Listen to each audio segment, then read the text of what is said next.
সবাই একে অপরকে প্রশ্ন করছে, কিন্তু আসল উত্তরটা কারো কাছে নেই।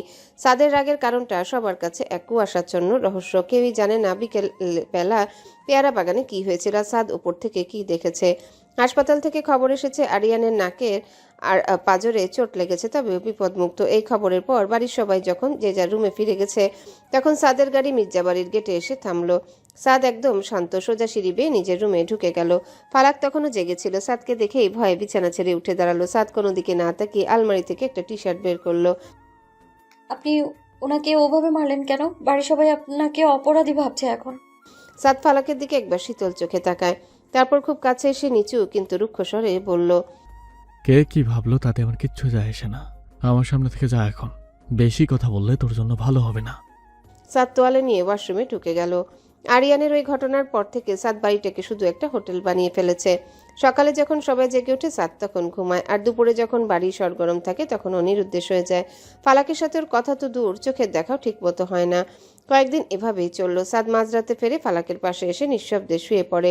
ফালাক জেগে থাকলেও সাদের এই পাথরের মতো শীতল পিঠের দিকে তাকিয়ে কথা বলার সাহস পায় না। সাদের রুক্ষতা এখন এক বিষাক্ত গুমট স্তব্ধতায় রূপ নিয়েছে। সেদিনও সাদ বের হয়েছিল বিকেলের দিকে। রাত তখন প্রায় 10টা। সাদ যখন মির্জা মঞ্জিলের সদর দরজায় এসে পৌঁছালো, দেখলো পুরো বাড়ি আলোয় ঝলমল করছে। বাইরে কয়েকটা দামি গাড়ি দাঁড়ানো, গেটে ফুলের সাজ। সাদ ভ্রুকুচকে ভেতরে ঢুকলো। বাড়ির ভেতর থেকে হাসাহাসি আর মেহমানদের গুঞ্জন ভেসে আসছে। সাদ ড্রয়িং রুমের দরজায় আসতেই ওর পা দুটো যেন মাটিতে গেঁথে গেল। ভেতরে আরিয়ান আর ফালাক পাশাপাশি দাঁড়িয়ে আছে। ফালাককে দেখে সাদের মনে হলো হৃৎপিণ্ডটা কেউ ছিঁড়ে নিচ্ছে। ফালাক সেজেছে, ওকে অবিকল এক নতুন কনের মতো দেখাচ্ছে। আরিয়ানের সাথে ওর এই উপস্থিতি যেন এক নিখুঁত বড় বউয়ের ফ্রেম। সাদের বাবা ছোট চাচা পাশে দাঁড়িয়ে তৃপ্তির হাসি হাসছেন। সাদের চোখের সামনে পৃথিবীটা দুলতে শুরু করলো। ওর মনে হলো বাড়ির সবাই মিলে অনুপস্থিতির সুযোগ নিয়ে আরিয়ান আর ফালাকের এঙ্গেজমেন্ট সেরে ফেলছে। আরিয়ান তো ফালাককে পছন্দ করে, আর এখন বাড়ির বড়রাও বোধ হয় সাদের মতো পাগলের হাত থেকে ফালাককে বাঁচাতে বিয়ের আয়োজন করে ফেলেছে। সবাই মিলে আমাকে শেষ করে দিলে। আমার চোখের সামনে আমার ফালাককে অন্ধকার হতে দিচ্ছিস, তাও এই আরিয়ানের। সাদের মাথায় রক্ত উঠে গেল। ওর ইচ্ছে করলো ভেতরে গিয়ে সবকিছু তছনছ করে দিতে, আরিয়ানকে খুন করতে, কিন্তু হঠাৎ এক তীব্র অভিমান আর ঘৃণা ওকে গ্রাস করলো। ভাবলো ফালাকের মতো মেয়েকে নিয়ে ওর ভাবাই ভুল হয়েছে। সাদ আর চিৎকার করে বাড়ি মাথায় তুললো না, আরিয়ানকে আক্রমণ করতে গেল না, কারণ মনে হলো ফালাক নিজেই তো এখন আরিয়ানের পাশে স্বেচ্ছায় দাঁড়িয়ে আছে। সবকিছুই শেষ হয়ে গেছে। আমার অহংকার, আমার মানুষ, আমার মানসিক শান্তি সব ওর কাছে আমি কিছুই না। শুধু একটা দানব, যার থেকে শেষ পর্যন্ত মুক্তি পেয়েছে ও। সাদ আর এক মুহূর্ত সেখানে দাঁড়ালো না। নিজেকে সামলাতে না পেরে পিছনে ফিরে বাইরে বেরিয়ে এলো। গাড়ির টায়ার রাস্তার উপর ঘর্ষণ খেয়ে এক বিকট শব্দ করলো। সাদ জানলো না যে ভিতরে আসলে কি হচ্ছে, শুধু দেখলো তার সর্বস্ব কেড়ে নেওয়া হচ্ছে। সাদ পাগলের মতো গাড়ি চালিয়ে শহরের বাইরে নির্জন হাইওয়ের দিকে ছুটতে লাগলো। চোখে এখন শুধুই ফালাকের সাজের মুখটা ভাসছে। আসলে ওটা ছিল ছোট চাচা চাচির বিবাহবার্ষিকীর রি-ম্যারেজ থিম পার্টি, যেখানে ফালাক সহ সবাই গর্জিয়াস ভাবে সেজেছে। কিন্তু সাদের অন্ধ রাগ আর ভুল বোঝাবুঝি ওকে এক ভয়ঙ্কর অন্ধকারের দিকে নিয়ে যাচ্ছে। পাগলের মতো গাড়ি চালিয়ে হাইওয়ের দিকে ছুটতে ছুটতে সাদ চিৎকার করে ওঠে, ফাক, I am losing her, love lost everything. সাদের মাথা কাজ করছে না। চোখের সামনে ফালাককে অন্য কারো পাশে কনের সাজে দেখার দৃশ্যটা সাদের ভেতরে সবটুকু ধৈর্য পুড়িয়ে ছাই করে দিয়েছে। গাড়িটা হাইওয়ের এক নির্জন ধারে এসে থামলো। একের পর এক বোতল সাবার করতে লাগলো। প্রতি চুমুকের মনে হচ্ছে ফালাকের ওই হাসি মাখা মুখটা পুড়ছে। সব শেষ, ফালাকও হাতছ রয়ে গেল। আমাকে পাগল বানিয়ে ও এখন ওই আরিয়ানের গলে মালা দিবে। আমি কি এতটাই খারাপ? রাত গভীর হওয়ার সাথে সাথে সাদের চেতনা সবটুকু আলো নিভে গেল। টালমাটাল পায়ে দোকান থেকে বেরিয়ে রাস্তার ধারে এসে দাঁড়ায়। অন্ধকার হাইওয়ে হু হু করে বাতাস বইছে। সাদ আর হাঁটতে পারল না, রাস্তার ধারে ধপ করে বসে পড়ল। জ্ঞান হারানোর আগেও শেষ মনে হলো বুকটা ফেটে যাচ্ছে। ভোরবেলা যখন কুয়াশাচ্ছন্ন রাস্তায় কিছু পথচারী আর ট্রাক ড্রাইভার যাচ্ছিল, তখন তারা দেখলো একটা দামি গাড়ির পাশে এক যুবক রক্তাক্ত অবস্থায় রাস্তায় পড়ে আছে। লোকটা যে সম্ভ্রান্ত ঘরে তাও ওর বেশভূষা দেখেই বোঝা যাচ্ছিল। আর এ তো মার্ডার কেস হতে পারে, পুলিশ ডাকবো? না না, আগে হাসপাতালে নাও, শ্বাস চলছে এখনো। কয়েকজন মিলে ধরাধরি করে সাদকে স্থানীয় একটা সরকারি হাসপাতালে এমার্জেন্সি ওয়ার্ডে ভর্তি করালো। ফালাক গত রাত থেকে কয়েকশো বার ফোন করেছে, কিন্তু সাদ এখন সাদা চাদরের নিচে এক অঘোর ঘুমে আচ্ছন্ন, শরীরে স্যালাইন চলছে। সাদ বাড়ি আসেনি। সবাই ভেবেছিল সাদ হয়তো রেগে কোথাও গেছে, ফিরে আসবে, কিন্তু যখন দুপুর গড়িয়ে গেল তখন সবার কপালে চিন্তার ভাঁজ পড়ল। ফারদিনের ফোনে হঠাৎই একটা অপরিচিত নাম্বার থেকে কল এলো। হ্যালো, কে বলছেন? সাত মির্জাবাড়ির বাড়ির লোক। উনি হাওয়ের পাশে অজ্ঞান হয়ে পড়েছিলেন। আমরা অনেকে সিটি হাসপাতাল ভর্তি করেছে, তাড়াতাড়ি আসুন। ফারদিনের হাত থেকে ফোনটা পড়ে গেল। কি হয়েছে? ফারদিন কাপা গলায় বলল। ভাইয়া ভাই হাসপাতালে রাস্তায় পড়েছিল। ফালাক আর কারো কথা শুনল না, ওভাবেই দৌড়ে বাইরে বেরিয়ে গেল। হাসপাতালের করিডোর দিয়ে দৌড়ানোর সময় ফালাকের পায়ে স্যান্ডেলটা খুলে গেছে, কিন্তু সেদিকে খেয়াল নেই, শুধু খুঁজছে সেই মানুষটাকে। ফারদিন যখন এমার্জেন্সি ওয়ার্ডের সামনে এসে থামলো, ফালাক সেখানেই থমকে দাঁড়ায়। ভেতর থেকে দেখা যাচ্ছে সাদ একটা সাদা বিছানায় নিথর হয়ে পড়ে আছে, ওর হাতে স্যালাইনের পাইপ, নাকে অক্সিজেন মাস্ক। সাদের উদ্ধত আর রুক্ষ চেহারাটা আজ বড় বেশি অসহায় দেখাচ্ছে। ফালাক দরজার হাতলটা ধরলো, কিন্তু ফালাকের হাত কাঁপছে আর ভেতরে ঢোকার সাহস পাচ্ছে না। ফালাকের বুক ফেটে কান্না আসছে, দরজার পাশেই মেঝেতে ধপ করে বসে পড়ল। ভাবি, নিজেকে সামলান। ডাক্তার বলেছেন ভাইয়াকে স্টমাক ওয়াশ করা হয়েছে, অত্যাধুনিক মদ্যপানে এমন হয়েছে, তবে এখন আশঙ্কামুক্ত। ফালাক ডুকরে কেঁদে উঠল। ঠিক তখনই ভেতর থেকে নার্স বেরিয়ে এলো।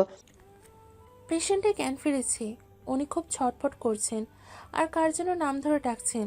আপনারা কেউ একজন ভিতরে যেতে পারেন। ফালাক তড়িঘড়ি করে উঠে দাঁড়ালো, চোখের জল মুছে পা বাড়ালো কেবিনের দিকে। দরজায় দাঁড়াতেই দেখলো সাদের চোখ দুটো অর্ধেক খোলা। সাদ ঘরের মধ্যে বিড়বিড় করছে। ফালাক, তুই কেন করলি এমন? তুইও কি আমার হাত ছেড়ে দিলি? আরিয়ান, আমি তোকে ছাড়বো না। সাদের গলায় প্রচন্ড যন্ত্রণা। ফালাক আর নিজেকে স্থির রাখতে পারলো না, দৌড়ে গিয়ে সাদের বুকের উপর ঝাঁপিয়ে পড়ে। ফালাক সাদের বুকের উপর ঝাঁপিয়ে পড়ল। সাদের নিস্তেজ শরীরটা একবার কেঁপে ওঠে। স্যালাইন চলছে হাতে। শারীরিক যন্ত্রণার চেয়েও বড় এক বিষাক্ত যন্ত্রণা মনের ভেতরে বিষের মতো ছড়িয়ে আছে। ফালাকের কান্নায় সাদের শার্ট ভিজে একাকার। সাদ খুব ধীর লয়ে চোখ খুলল, ঝাপসা দৃষ্টিতে সামনে দেখলো ফালাককে, চোখের কাজল ধুয়ে যাওয়া এক বিধ্বস্ত মুখ। ফালাকের ছোঁয়া পেতে সাদের মনের ভেতর দাউ দাউ করে জ্বলা আগ্নেয়গিরি আবারও জেগে উঠল।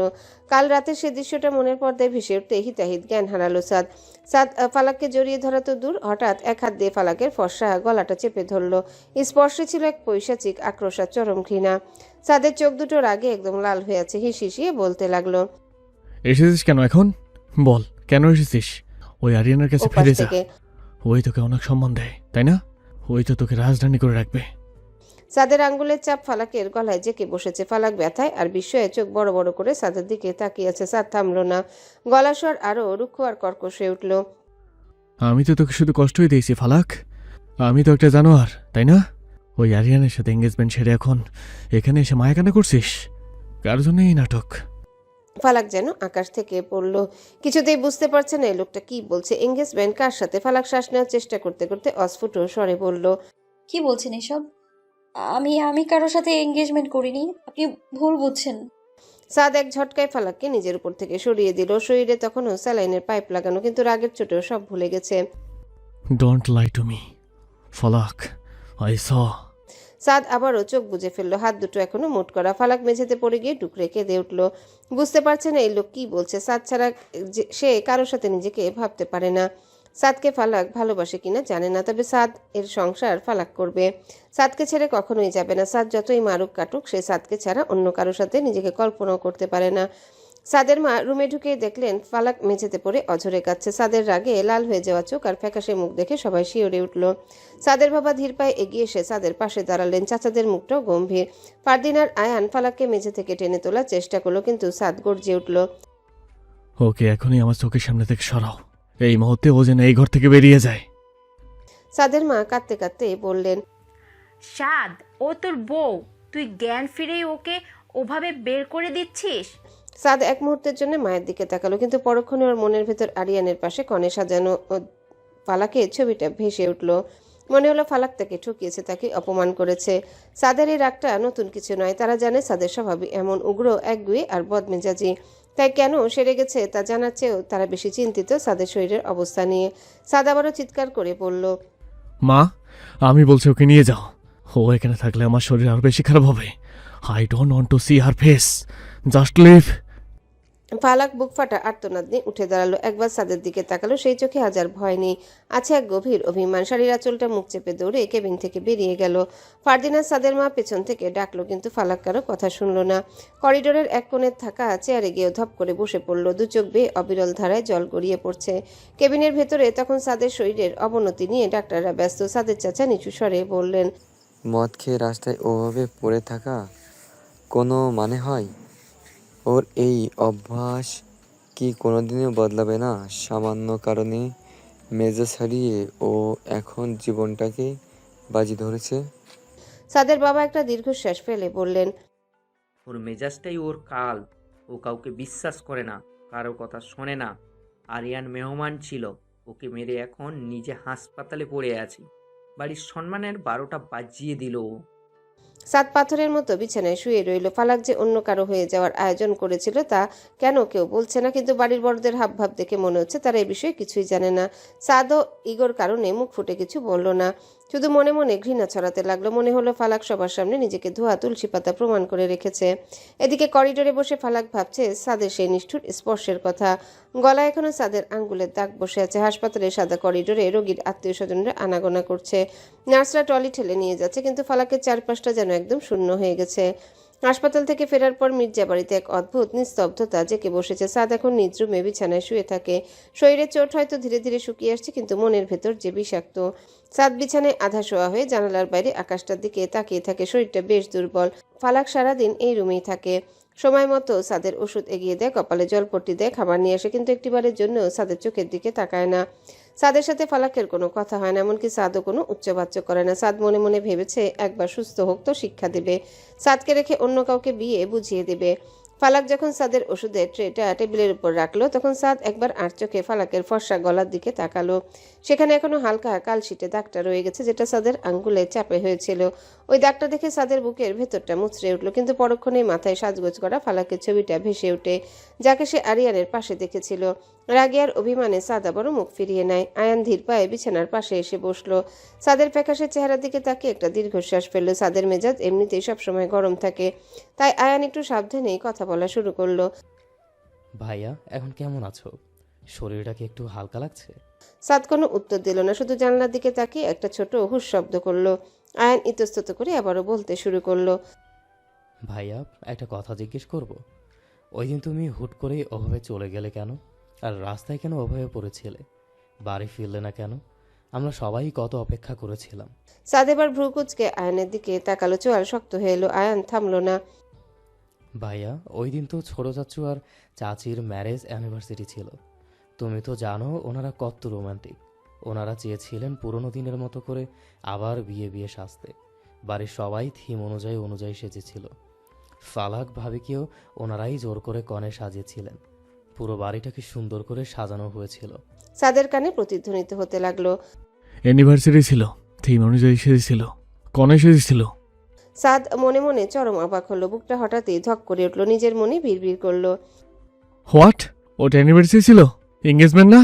সাদের চোখের সামনে দৃশ্যটা ভেসে উঠল। ফালাক আর আরিয়ান পাশাপাশি দাঁড়িয়েছিল ঠিকই, কিন্তু ওটা ছিল স্রেফ একটা অনুষ্ঠানের অংশ। আর সাদ না বুঝে ফালাকের চরিত্রে কালি লেপে দিয়েছে, তাকে জঘন্য অপবাদ দিয়েছে, এমনকি হাসপাতালের বেডে শুয়েও গলা টিপে ধরেছিল। বুঝতে পারলো কত বড় একটা ভুল করে ফেলেছে। আয়ান সাদের অস্থিরতা দেখে অবাক হয়ে বলল, ভাইয়া কি হয়েছে তোমার? তুমি কি কিছু বলতে চাও? সাদ আয়ানের কথার কোনো উত্তর দিল না। সাদ বিছানা থেকে উঠার চেষ্টা করলো, কিন্তু শরীর সায় দিল না। দরজার দিকে তাকালো, যেখানে ফালাক কিছুক্ষণ আগে দাঁড়িয়েছিল। সাদের চোখে এখন রাগের বদলে ফুটে উঠেছে এক নিদারুণ হাহাকার আর তীব্র অনুশোচনা। আয়ান চলে যাওয়ার পর সাদ বিছানায় অস্থির হয়ে ছটফট করতে লাগলো। বুকের ভেতরটা হঠাৎই খালি হয়ে গেছে। ফালাকের কান্না ভেজা মুখ আর ওর গলার কালশিটের দাগটা সাদের চোখের সামনে বারবার ভাসছে। ঠিক তখনই ফালাক দরজার কাছে আসতে সাদ একটা লম্বা নিঃশ্বাস নিল। ফালাক ট্রে হাতে রুমে ঢুকলে সাদ হুট করে কাশতে শুরু করলো, যেন ওর খুব কষ্ট হচ্ছে। পানি, ফালাক পানি দাও। ফালাক তড়িঘড়ি করে গ্লাসটা এগিয়ে দিল। সাদ ইচ্ছে করে গ্লাসটা ঠিক মতো ধরল না। অর্ধেক পানি উপচে সাদের বুকের বিছানায় পড়ে গেল। সাদ বিরক্তির ভান করে বলে, কি করছিস এসব? দেখছিস আমি ঠিকঠাক মতো বসতে পারছি না, আর তুই ওইভাবে পানি দিচ্ছিস। আমার শার্ট ভেজে গেছে, এটা পাল্টে দে। ফালাক নিঃশব্দে আলমারি থেকে একটা টি শার্ট বের করে আনলো। যখন সাদের খুব কাছে এসে শার্টের বোতাম খুলতে শুরু করলো, সাদ স্থির হয়ে ফালাকের মুখের দিকে তাকিয়ে রইল। ফালাকের নিঃশ্বাসের শব্দ শুনতে পাচ্ছে। সাদের খুব ইচ্ছা করলো ফালাককে জাপটে ধরে নিজের বুকের সাথে মিশিয়ে নিতে, কিন্তু কোথাও একটা দম্ভ আটকে দিল। সাদ ফালাকের হাতটা হুট করে ধরে ফেললো। ফালাক চমকে তাকালো। আমার মাথাটা খুবই যন্ত্রণা করছে, মাথা টিপে দে। আর কোথাও যাবি না, এই রুমেই থাকবি। আমার কখন কি লাগে তার ঠিক নেই। ফালাক কিছু না বলে মাথা নিচু করে মাথাটা টিপে দিতে লাগলো। সাদ ফালাকের হাতের আঙ্গুলগুলোর দিকে তাকিয়ে রইল। দেখলো ফালাকের হাতে কোনো আংটি নেই। সাদের মনে হলো বুকের উপর থেকে বিশাল একটা পাথর নেমে গেছে, কিন্তু মুখ ফুটে কিছুই বলল না। কিন্তু মুখ ফুটে কিছুই বলল না, শুধু চোখ বুজে ফালাকের হাতে সেই শীতল স্পর্শটা অনুভব করতে লাগলো। মনে মনে বলল, Stay her Falak. Don't go away. I may be a monster, but I am your monster. And I won't let anyone, even if it was just a theme. রুমে এক অদ্ভুত নীরবতা। সাদ শুয়ে আছে আর ফালাক যান্ত্রিকভাবে সেবা করে যাচ্ছে। কেউ কারো মনের কথা বলছে না, অথচ দুজনেই দুজনের সান্নিধ্যের জন্য ভেতরে ভেতরে হাহাকার করছে। ফালাক সাদের চুলে আঙ্গুল চালাচ্ছে, হাত কাঁপছে। সাদের ওই পাথরের মতো শীতল চেহারার দিকে তাকালে ফালাকের বুক ধক করে ওঠে। সাদ চোখ বুজে আছে, কিন্তু চোয়াল শক্ত হয়ে আছে। সাদ হুট করে চোখ না খুলে কর্কশ গলায় বলল, হাত থামালি কেন? বলছি থামাতে। ফালাক ভয় পেয়ে দ্রুত আবার আঙ্গুল চালাতে শুরু করলো। নিচু স্বরে কাপা গলায় বলল, না, আমি আসলে দেখছিলাম আপনি ঘুমিয়ে পড়েছেন কিনা। সাদ হুট করে ফালাকের একটা হাত শক্ত করে ধরল। ফালাক ভয়ে আধমরা হয়ে গেল। মনে হলো এই বুঝি সাদ আবারও রেগে উঠবে। আমার ঘুম আসা না আসা নিয়ে তোকে ভাবতে হবে না, যা বলছে তা কর। ফালাক খুব সাবধানে সাদের মাথা টিপে দিচ্ছে। সাদ সরাসরি ফালাকের চোখের দিকে তাকে এক অদ্ভুত শীতল গলায় বলল, সেদিন তো অনেক সাজগোজ করে নিচে করছিলি, খুব শখ জেগেছিল সাজার। এখন এই মুখটা এমন ফ্যাকাশে হয়েছে কেন? ছোট চাচি জোর করেছিলেন তাই। সাদ কথা কেড়ে নিয়ে রুক্ষ স্বরে বলল, চাষি জোর করলে বিষ খেতে বললে খাবি? চাষি জোর করলে বিষ খেতে বললে খাবি? নিজের কোনো বুদ্ধি নেই? কাল থেকে যেন তোকে এই রুমের বাইরে বেশি না দেখি, সারাদিন এখানে থাকবি। ফালাক আবারও মাথা নিচু করে মাথা টিপতে লাগলো। সাদ আবার চোখ বুজে ফেললো। ফালাক এক মনে সাদের মাথায় আঙ্গুল চালিয়ে যাচ্ছে। সাদের ভারী নিঃশ্বাসের শব্দ বুঝিয়ে দিচ্ছে সে গভীর ঘুমে আচ্ছন্ন। সাদ ঘুমিয়ে পড়লে ফালাক একটু স্বস্তির নিঃশ্বাস ফেললো। সাদের রক্তবর্ণ চোখ আর রুক্ষ চাহনি থেকে এই কটা মুহূর্তের মুক্তি ফালাকের জন্য অনেক বড় পাওয়া। খুব সাবধানে সাদের কপাল থেকে হাত সরিয়ে নিল। পা টিপে টিপে রুম থেকে বেরিয়ে নিচে রান্নাঘরের দিকে চলে গেল। রান্নাঘরে তখন সাদের মা আর মেজো চাচি দুপুরের খাবার তোড়জোড় করছিলেন। ফালাককে রান্নাঘরে ঢুকতে দেখে সাদের মা অবাক হয়ে হাতের কাজ থামালেন। আরে ফালাক, তুমি এখানে কেন মা? সাদ তো উপরে অসুস্থ, ও একা আছে, তুমি এখানে কেন এলে? ফালাক সবজি কাটার বটিটা বের করতে করতে ম্লান হেসে বলল, উনি ঘুমিয়ে পড়েছেন মা। সে কি কথা? ও অসুস্থ মানুষ, কখন জেগে উঠে তোমাকে ডাকবে তার তো ঠিক নেই। সাদের মা একটা দীর্ঘশ্বাস ফেলে মেজো চাচির দিকে তাকালেন। বাড়ির সবাই জানে ফালাকের স্বভাবটা কেমন। মেয়েটা এক মুহূর্ত বসতে জানে না। সাদের মতো পাথরের মতো শক্ত আর মেজাজি স্বামী সেবা করার পাশাপাশি সে বাড়ির প্রতিটা কোণের খেয়াল রাখে। কার ওষুধ বাকি থাকলো, কে খেলো, রান্নাঘরের মশলা ফুরিয়ে গেল কিনা, সবই তার নখদর্পণে। সাদের মা মনে মনে ভাবলেন, এই এতিম মেয়েটাই আমার বাড়ির লক্ষ্মী। আমার ছেলেটা যে কেন ওকে এত কষ্ট দেয়। জানে ফালাককে এখন নিষেধ করে লাভ নেই, সে তার নিজের কাজ করেই যাবে। ফালাক খুব নিপুণ হাতে মাছ কাটছে, সবজি করছে। কাজ করার সময় মুখটা খুব শান্ত দেখা, যেন কাজের মাঝেও নিজের সব দুঃখ ভুলে থাকতে চায়। মেজো চাচি ফিসফিস করে সাদের মাকে বললেন, ভাবি, মেয়েটা কিন্তু অদ্ভুত। সাদের এই পাগলামি ও সহ্য করে কি করে কে জানে। ফালাক সব শুনতে পাচ্ছে, কিন্তু ও কোনো উত্তর দিল না। ও জানে সাদের এই শাসন আর রুক্ষতা ওর ভাগ্যের লিখন। শুধু মনে মনে চাইলেও সাদ যেন সুস্থ হয়ে যায়। মীরার সামনে ফাইনাল পরীক্ষা, তাই সারাদিন ঘরের দরজা বন্ধ করে বইয়ে মুখ গুজে পড়ে থাকে। মীরার রুমের দরজায় হালকা টোকা দিয়ে ফালাক ভেতরে ঢুকলো। দেখলো মীরা টেবিলের উপর ঝুঁকে পড়ে খুব মনোযোগ দিয়ে অঙ্ক করছে। পড়ার চাপে মেয়েটার চেহারা শুকিয়ে গেছে। ফালাক পাশে গিয়ে মীরার চুলে আলতো করে হাত রাখলো। মীরা, অনেকক্ষণ তো হলো, এবার একটু ওঠো, খেতে চলো। মীরা মুখ না তুলে একটা দীর্ঘশ্বাস ফেললো। কলমটা খাতার উপর রেখে ফালাকের দিকে তাকিয়ে করুণ স্বরে বলল, ও ভাবি, অঙ্কগুলো কিছুতেই মিলছে না, মাথার ভেতর সব জট পাকি যাচ্ছে, আর শরীরটা কেমন ম্যাজ ম্যাজ করছে। মীরা ফালাকের হাতটা ধরে নিজের গালের উপর রাখলো। এই বাড়িতে ফালাকি একমাত্র মানুষ যার কাছে মীরা নিজের মনের সব ক্লান্তি প্রকাশ করতে পারে। তুমি এখানে কেন ভাবি? ভাইয়া কি ঘুমিয়েছে? ওই বাঘের খাঁচা থেকে বেরোতে দিল তোমাকে? ফালাক একটু ম্লান হাসলো। সাদের কথা উঠলে ফালাকের বুকের ভেতরটা এখনো কেমন সংকুচিত হয়ে আসে। হ্যাঁ, উনি ঘুমিয়েছেন, শরীরটা খুব দুর্বল তো, তাই কড়া ওষুধে ঘুমে আচ্ছন্ন। তুমি চলো নিচে, মা খাবার নিয়ে বসে আছেন। পরীক্ষার সময় মতো না খেলে মাথা কাজ করবে না। মীরা টেবিল থেকে উঠতে উঠতে বলল, ভাইয়া যে কেন এত রাগ করে জানো ভাবি? ভাইয়াকে ওভাবে পড়েছিল শুনে আমাদের সবার কি যে খারাপ লাগছিল। আর তুমি তুমি তো সারা রাত কেঁদেই কাটিয়ে দিলে, অথচ ভাইয়া জেগে উঠে প্রথম কাজটাই করলো তোমাকে বকা দেওয়া। ফালাক মীরার কথায় কান দিল না। মীরার পড়ার টেবিলটা গুছিয়ে দিতে দিতে বলল, উনি অসুস্থ মীরা, অসুস্থ মানুষের উপর রাগ করতে নেই। আর তাছাড়া উনি তো এমনই, এটা তো নতুন কিছু না। তুমি তাড়াতাড়ি হাত মুখ ধুয়ে নিচে আসো। মীরা ফালাকের দিকে এক পলক তাকিয়ে মনে মনে ভাবল, ভাবিটা এত ভালো কেন? ভাইয়া এত কষ্ট দেয়, তবু এক মুহূর্তের জন্য ভাইয়ার উপর কোনো অভিযোগ নেই।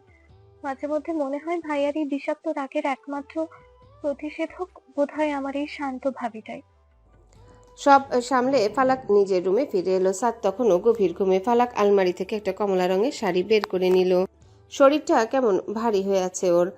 আধা ঘন্টা পর বাথরুম থেকে বেরিয়ে এলো ফালাক।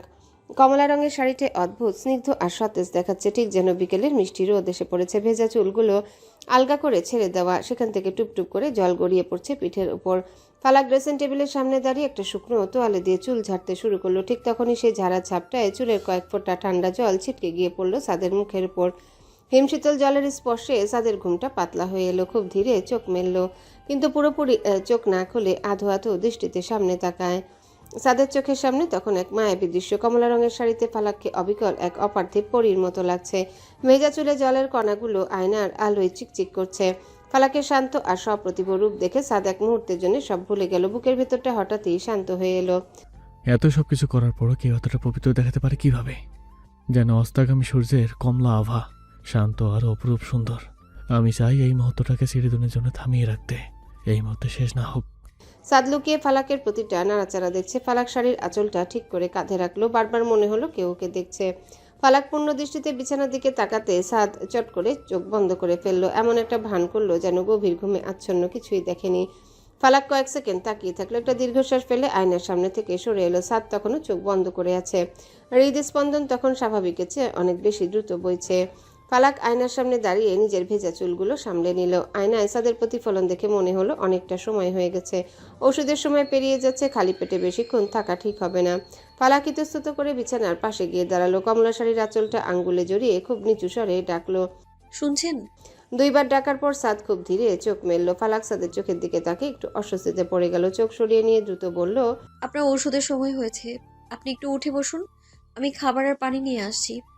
ফালাক যেমনই ঘুরে দাঁড়িয়ে চলে যেতে চাইল, অমনি সাদের বলিষ্ঠ হাতটা খপ করে ফালাকের কবজি ধরে ফেলল। ফালাক কিছু বুঝে ওঠার আগে সাদ এক হ্যাঁচকা টানে বিছানায় নিজের বুকের উপর আছড়ে ফেলল। ফালাক আতঙ্কে একটা ছোট চিৎকার করে উঠল, কিন্তু সাদের হাতের বাঁধন থেকে বেরোতে পারল না। সাদ এক হাত দিয়ে ফালাকের কোমর জড়িয়ে ধরল আর অন্য হাতে ফালাকের ভেজা চুলের গোছাগুলো সরিয়ে দিল। ফালাকের শরীর থেকে সুগন্ধ আর ভেজা চুলের স্নিগ্ধ ঘ্রাণ সাদের মস্তিষ্ককে যেন অবশ করে দিচ্ছে। ফালাকের কাঁধের উপর থেকে কমলা রঙের আঁচলটা সরিয়ে দিয়ে গ্রীবায় মুখ ডোবালো। ফালাকের সারা শরীর এক তীব্র শিহরণ খেলে গেল। আপনা আপনি চোখের পাতাগুলো বন্ধ হয়ে এলো। সাদ নেশাতুর হয়ে আরো এগুতে চাইল। তখনই ফালাক হুট করে ডুকরে কেঁদে উঠল। কান্নার শব্দে সাদের ঘোর কেটে গেল। সাদ থমকে গিয়ে মাথা তুলে ফালাকের দিকে তাকালো। ফালাকের গাল বেয়ে নোনতা জল গড়িয়ে পড়ছে। কাঁদছিস কেন? ফালাক কোনো উত্তর দিল না। নিজেকে সাদের বাহুবন্ধন থেকে ছাড়িয়ে নিয়ে বিছানার অন্য পাশে গিয়ে বসলো। দুই হাঁটুতে মুখ গুজে অঝরে কাঁদতে শুরু করলো। সাদের বুকের ভেতরটা হঠাৎই খালি হয়ে গেল। ফালাক কান্না ভেজা গলায় বলল, এই গত 2টো দিন আমি কিভাবে কাটিয়েছি? আপনি জ্ঞান ফেরার পর আমাকে কি নিষ্ঠুর অপবাদ দিলেন? আপনি কিভাবে পারলেন বলতে যে আমি আরিয়ানকে বিয়ে করব? সাদ নিশ্চুপ হয়ে বসে রইল। ফালাক বুক চেরা হাহাকার নিয়ে আবারও বলল, আপনি ছাড়া অন্য কাউকে আমি স্বামী হিসেবে ভাবতে পারি না। আপনি আমাকে মারেন, কাটুন, ঘরে বন্দি করে রাখুন, আমি সব সহ্য করতে পারি, কিন্তু আমার চরিত্রে কলঙ্ক দেবেন না। আপনি ছাড়া অন্য কাউকে বিয়ে করা আমার কাছে মৃত্যুর চেয়েও যন্ত্রণাদায়ক। অথচ আপনি সেসব অনায়াসেই আমায় বলে দিলেন। সাদ ফালাকের প্রতিটা শব্দ নিজের কলিজায় গিয়ে বিত্তে অনুভব করলো। জানে ভুল করেছে। সাদ কিছু না বলে ফালাককে জড়িয়ে ধরে। সাদের বুকের স্পর্শ পেতে ফালাকের কান্নার গতি আরো বেড়ে গেল। নিজেকে ছাড়ানোর বিন্দুমাত্র চেষ্টা করলো না, বরং তপ্ত মরুর বুকে তৃষ্ণার্ত চাতক যেমন জলের খোঁজ পায়, ফালাকও তেমনি সাদের বুকে নিজের আশ্রয় খুঁজে নিল। সাদ ফালাককে নিজের দিকে ঘুরিয়ে সজোরে বুকের সাথে মিশিয়ে নিল। সাদের এক হাত ফালাকের ভেজা চুলে আর অন্য হাত ওর পিঠকে আগলে রেখেছে। ফালাক ডুকরে কেঁদে উঠে সাদের টি শার্টটা খামচে ধরল। গত কয়েকদিনের সবটুকু বিষাদ, অপমান আর হাহাকার আজের কান্নায় স্রোতে ধুয়ে যাচ্ছে। আপনি বড্ড নিষ্ঠুর, বড্ড নিষ্ঠুর। আমাকে মারলেও আমি এতটা কষ্ট পেতাম না যতটা আপনার এই কথাগুলো পেয়েছি। সাদ ফালাকের মাথার ওপর নিজের থুতনি ঠেকিয়ে চোখ বুজে রইল। চোখ দুটো আজ জ্বালা করছে। সাদ ফালাকের কপালে খুব আলতো করে নিজের ওষ্ঠাধর ছোঁয়ালো। দীর্ঘক্ষণ পর গলা দিয়ে শুধু একটা শব্দই বেরেলো, ফালাক। এই ডাকের ভেতর কতটুকু আকুতি ছিল তা ফালাক নিজের হৃদস্পন্দন দিয়ে অনুভব করতে পারল। আরো শক্ত করে সাদকে জড়িয়ে ধরল, যেন আজ মুক্তি নয়, বিষাক্ত মায়ার ভেতরে সে আজীবন বন্দি থাকতে চায়। সাদ বিছানায় হেলান দিয়ে বসে একটা ল্যাপটপ নিয়ে কাজ করার ভান করছে, কিন্তু ওর চোখ বারবার ঘড়ির কাঁটার দিকে যাচ্ছে। রাত 11টা বেজে গেছে। ফালাক অবশেষে রুমে আসে। ফালাক রুমে এসে একটা কথাও বলেনি, সোজা বারান্দায় চলে গেছে। 1 ঘন্টা পার হয়ে গেল, মেয়েটা এখনো রুমে আসার নামগন্ধ নেই। সাদ কয়েকবার আর চোখে বারান্দার দিকে তাকালো। কাচের দরজার ওপাশে দেখা যাচ্ছে ফালাক বাইরের অন্ধকারের দিকে তাকিয়ে বসে আছে। পিঠটা দেখা যাচ্ছে শুধু। বিড়বিড় করলো, ওই বাইরে তখন কি করছে? ও কি আমাকে এড়িয়ে চলার চেষ্টা করছে? সাদের ইগো বলছে চুপচাপ বসে থাকতে, কিন্তু ওর মন বলছে অন্য কিছু। সাদ ল্যাপটপটা একপাশে সরিয়ে রাখলো। 2-3 বার বারান্দার দরজার দিকে উকি দিল। ফালাকের কোনো নড়চড় নেই। শেষমেশ সাদ আর থাকতে পারল না, ধীর পায়ে বারান্দার দরজা ঠেলে বাইরে গেল। ফালাক তখনও অন্যদিকে তাকিয়ে স্থির হয়ে বসে আছে। সাদ ফালাকের ঠিক পেছনে গিয়ে দাঁড়ালো। কি রে, রুমে আছিস না কেন? এখানে কি করছিস এত রাত পর্যন্ত? ফালাক কোনো উত্তর দিল না। সাদের গলার আওয়াজ পেয়েও ফিরে তাকালো না। দৃষ্টি দূরের কৃষ্ণচূড়া গাছটার দিকে স্থির। ফালাকের এই উপেক্ষা সাদের সহ্য হচ্ছে না। ফালাকের একটু কাছে সরে এলো। কথা কানে যাচ্ছে না? ফালাক এবারও কিছু বলল না, শুধু মুখটা আরো একটু অন্যদিকে ঘুরিয়ে নিল। সাদ বুঝতে পারছে ফালাকের মনে এখনো সেই অপবাদের আঘাতটা দগদগে, কিন্তু ফালাকের এই পাথরের মতো নীরবতা ওকে পাগল করে দিচ্ছে। সাদ হুট করে ফালাকের হাতটা ধরলো। ফালাকের হাত বরফের মতো ঠান্ডা হয়ে যায়। জিজ্ঞেস করলাম তো, রুমে আছিস না কেন? ফালাক এবার খুব ধীর লয়ে সাদের দিকে তাকালো। চোখ দুটো চাঁদের আলোয় চিকচিক করছে। হয়তো জল জমেছে। ঠোঁটে কোনো কথা নেই, শুধু সাদের চোখের দিকে তাকিয়ে থেকে আবারও মুখ ফিরিয়ে নিল। সাদের সহ্য হচ্ছিল না। ফালাকের এই অবজ্ঞা মাথায় আগুন ধরিয়ে দিচ্ছে, যেন সাদ আর নিজেকে নিয়ন্ত্রণ করতে পারল না। এক ঝটকায় ফালাকের হাত ধরে নিজের দিকে ঘুরায়। ফালাক কিছু বুঝে ওঠার আগে সাদ ফালাকের 2 গালে হাত রেখে নেশাতুর আক্রোশে ফালাকের নিজের ঠোঁট ডুবিয়ে দিল। ফালাক প্রচণ্ড চমকে গেল। 2 হাত দিয়ে সাদের বুক ঠেলে নিজেকে ছাড়ানোর আপ্রাণ চেষ্টা করতে লাগে। দম বন্ধ হয়ে আসছে। শরীরের সমস্ত শক্তি দিয়ে সাদকে দূরে সরিয়ে দিতে চাইল, কিন্তু সাদের পাথরের মতো শরীরের কাছে ফালাক বড় অসহায়। বেশ কিছুক্ষণ ধস্তাধস্তির পর সাদ ফালাককে ছেড়ে দিল। ফালাক হাঁপাতে হাঁপাতে কয়েক কদম পিছিয়ে গেল। চুলগুলো এলোমেলো হয়ে গেছে। বুকটা দ্রুত ওঠানামা করছে। অপলক চোখে সাদের দিকে তাকে অস্ফুট স্বরে বলল, কি কি করছেন এসব? আপনি কি পাগল হয়ে গেছেন? সাদ কোনো উত্তর দিল না। ফালাকের বিধ্বস্ত মুখের দিকে তাকিয়ে রইল। চাঁদের আলোয় সাদের চোখ দুটো এক অদ্ভুত মায়া চিকচিক করছে। দীর্ঘ এক নীরবতার পর সাদের গলা দিয়ে খুব নিচু স্বরে 3টা শব্দ বেরোলো। আমার ভুল হয়েছে। ফালাক থমকে গেল। এই বাড়ির দাপুটে বড় ছেলে, যার অহংকারে আকাশ ছোঁয়া, সে আজ ভুল হয়েছে বলছে। ফালাক বিশ্বাস করতে পারছিল না নিজের কানকে। পাথরের মতো দাঁড়িয়ে রইল। ফালাক কোনো কথা বলল না, কোনো প্রতিক্রিয়া দেখালো না, শুধু কাঠ হয়ে দাঁড়িয়ে রইল। সাদ ফালাকের উত্তরের অপেক্ষা ছিল। ভেবেছিল ফালাক হয়তো এবার অন্তত কিছু একটা বলবে, কিন্তু ফালাকের এই অনড় নীরবতা সাদের ভেতরে থাকা ভয়ঙ্কর রাগী সত্তাটাকে আবারও জাগিয়ে তুলল। ক্ষমা চাইল, অথচ ফালাক এখনও তাকে দূরে সরিয়ে রাখছে। সাদের চোয়াল শক্ত হয়ে এলো। হুট করে ফালাকের কাছে গিয়ে দাঁড়ালো। আমি ক্ষমা চেয়েছি ফালাক, এরপরে তুই এমন মোটি হয়ে দাঁড়িয়ে থাকবি? ফালাক তখনও নিশ্চুপ, যেন এই জগৎ থেকে বিচ্ছিন্ন হয়ে গেছে। সাদের রাগ এবার তুঙ্গে উঠল। আর কোনো কথা না বলে এক ঝটকায় ফালাককে পাজাকুলো করে তুলে নিল। ছাড়ুন আমায়, কি করছেন? সাদ কোনো কথা শুনল না। ফালাককে কোলে নিয়ে গটগট করে বারান্দা থেকে রুমে ঢুকলো। ফালাক হাত পা ছুটছে। সাদ লোহার মতো শক্ত বাঁধনে আটকে রেখেছে। সোজা গিয়ে ফালাককে বিছানায় সজোরে শুইয়ে দিল। ফালাক উঠে যেতে চাইলে সাদ 2 হাত বিছানায় চেপে ধরে ফালাকের উপর ঝুঁকে পড়ল। অনেক হয়েছে তোর অভিমান। আমি বলছি আমার ভুল হয়েছে। তার মানে চ্যাপ্টার ক্লোজড। এখন থেকে তুই আমার চোখের সামনে থাকবি, ঠিক যেভাবে চাই সেইভাবে। পালানোর চেষ্টা করবি না ফালাক, কারণ তুই জানিস আমি কতটা ভয়ঙ্কর হতে পারি। ফালাক সাদের চোখের দিকে তাকিয়ে দেখলো সেখানে অনুশোচনার উগ্রতা মিলেমিশে একাকার।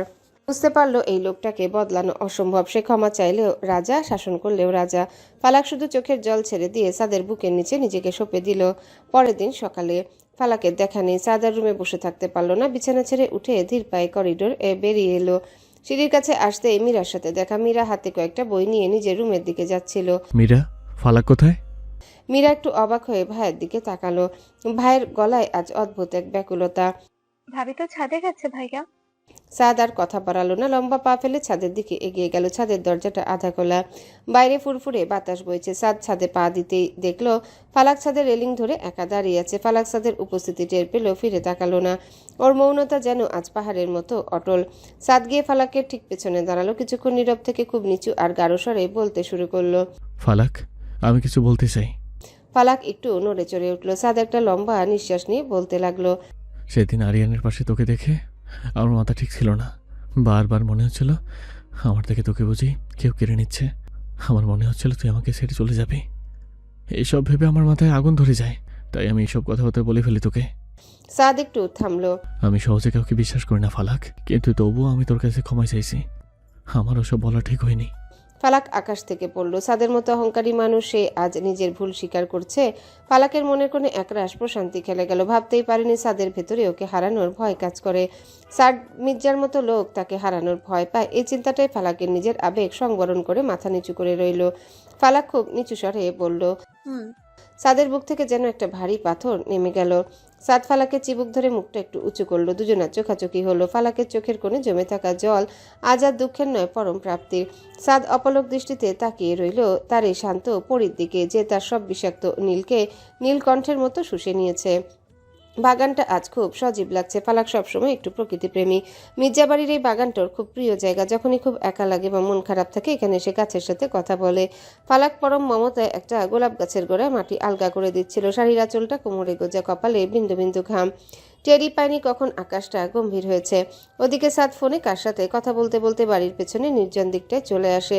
পরনে নীল শার্ট, হাতে ফোন। সাদও খেয়াল করেনি প্রকৃতির এই হুট করে বদলে যাওয়া। হঠাৎ করে আকাশ চিরে বিদ্যুৎ চমকালো, আর তারপরেই ঝমঝমিয়ে নামলো বৃষ্টি। সাদ ফোনটা পকেটে পুরে বাগানের পাশের আউট সাইডটার বারান্দার নিচে দাঁড়ালো। শার্টটা সামান্য ভিজেছে। যেখানে দাঁড়িয়েছে সেখান থেকে পুরো বাগানটা স্পষ্ট দেখা যায়। সাদ ওখান থেকে ফালাককে দেখতে পেল। ফালাক দুহাত ডানা মেলে দিয়ে আকাশের দিকে মুখ তুলল।